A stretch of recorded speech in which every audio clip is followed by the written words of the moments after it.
Now let us try to understand the most fundamental concept of an object-oriented program. In an object-oriented program, there are two different things. The first one is classes and the second one is object. So what are they? So class is basically a blueprint, or you can say an abstract representation of a concept, whereas object is a real or physical instance of a class.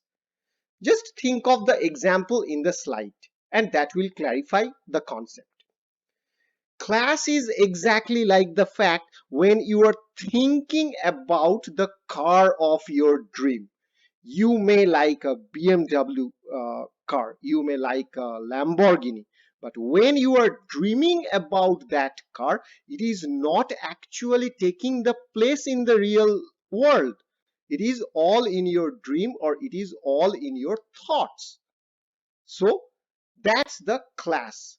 That is the blueprint which is generated in your mind. And then the object means when you get the car from the showroom and bring it to your home. Now it is occupying some place in your house. And that's exactly the concept of object. When you get the real instance of the car at your home.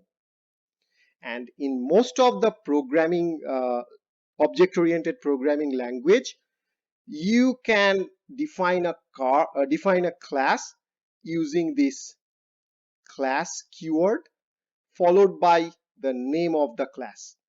I have used the name of car just to match with the example I have shown here. It can be any name, it can be any concept. It can be car, it can be bird, it can be human being, it can be television, whatever it has. And inside that class, you have to write down all its properties and assets. And in most of the programming language, you can define an object in this way. First, the class name followed by the object name. So this is how you can instantiate a class. Now there are several other syntactical sugar.